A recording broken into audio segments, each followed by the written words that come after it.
1/125 ഘാതം x minus 7 സമം 5 ഘാതം 2x minus 1 ആയാൽ എക്സിൻ്റെ വില കാണുക. ഈ ഇടതുവശം നമ്മൾ അതുപോലെ എഴുതുക. 1/125 ഘാതം എക്സ് മൈനസ് 7 സമം ഇടതുവശം എഴുതി, വലതുവശം 5 ഘാതം 2x മൈനസ് 1 എന്നിട്ട് നമുക്ക് വേണമെങ്കിൽ ബൈ 1 എന്നിടാം. കാരണം ബൈ 1 അതായത് ഛേദം 1 ഇട്ടാലും നമ്മൾ 1 കൊണ്ട് ഹരിച്ചാൽ തന്നെ കിട്ടും. ഇത് നമുക്ക് കണക്ക് ചെയ്യാനുള്ള സൗകര്യത്തിനാണ്. അതായത് a/b സമം c/d ആയാൽ ഈ രൂപത്തിലാണ് a/b c/d. അതുപോലെയാണ് ഇവിടെ വരുന്നത്. ഇങ്ങനെ വന്നാൽ നമുക്ക് b ഇൻറ്റു സി സമമായിരിക്കും a ഇൻറ്റു ഡി. അതായത് ഇതിനാണ് ക്രോസ് മൾട്ടിപ്ലിക്കേഷൻ എന്ന് പറയുക. ഈ രൂപത്തിൽ നമുക്ക് ഇതിനെ ചെയ്യാം. b ഇൻറ്റു സി ഗുണിച്ച പോലെ നമുക്ക് ഇതിനെ രണ്ടും കൂടി ഗുണിക്കുക. അതായത് 125 ഘാതം എക്സ് മൈനസ് 7 ഇൻറ്റു 5 ഘാതം 2x minus 1 B into C ചെയ്തു സമം എ ഇൻറ്റു ഡി. 1 ഇൻറ്റു 1 1. ഈ 125നെ നമുക്ക് 5 ക്യൂബ് എന്ന് എഴുതാം. അതിൻ്റെ കൃതിയായിട്ട് എക്സ് മൈനസ് 7 എന്ന് എഴുതി. 5 ക്യൂബ് അതിൻ്റെ കൃതി എക്സ് മൈനസ് 7 ഇൻറ്റു 5 ഘാതം ഈ 2x മൈനസ് 1 അതുപോലെ എഴുതി സമം 1. നമുക്ക് ഒരു പാദസംഖ്യ അതിന് 2 കൃതി വന്നു. അതായത് എ ഘാതം എം ഹോൾ ഘാതം എൻ.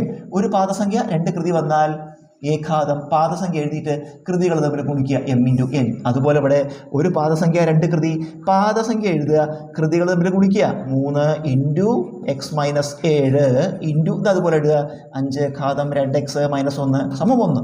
ഇവിടെ എന്താ ചെയ്യുക? ഈ 3 കൊണ്ട് 2 ഗുണിക്കണം. അപ്പോൾ 5 ഘാതം 3 കൊണ്ട് 2 ഗുണിക്കണം. 3 into X 3x 3 into -7 minus 21 into ഇത് അതുപോലെ എഴുതി 5 ഘാതം 2x മൈനസ് 1 സമം 1. ഇനി ഇത് എ ഘാതം എം ഇൻറ്റു എ ഘാതം എൻ. എ ഘാതം എം ഇൻറ്റു എ ഘാതം എൻ. പാദസംഖ്യകൾ തുല്യം ഗുണനചിഹ്നം. പാദസംഖ്യകൾ തുല്യം ഗുണനചിഹ്നം വരുമ്പോൾ എന്താണ്? പാദസംഖ്യ എഴുതിയിട്ട് കൃതികൾ തമ്മിൽ കൂട്ടുക. എ ഘാതം എം പ്ലസ് എൻ. അതുപോലെ നമുക്ക് പാദസംഖ്യ എഴുതുക 5 എന്നിട്ട് കൃതികൾ തമ്മിൽ കൂട്ടുക. ഇവിടെ എന്താണ്? 3x മൈനസ് 21 കൂട്ടണം 2x മൈനസ് 1. ഈ ഭാഗം സമത്തിൻ്റെ ഇടതുവശം മുഴുവൻ എഴുതി സമം വലതുവശത്തോ 1. 5 ഘാതം ഇവിടെ നമ്മൾ കൂട്ടുക. 3x 2x കൂട്ടിയ 5x മൈനസ് 21 മൈനസ് 1 മൈനസ് 22. അപ്പോൾ ഇവിടെ എന്ത് കിട്ടിയ ഇടതുവശം?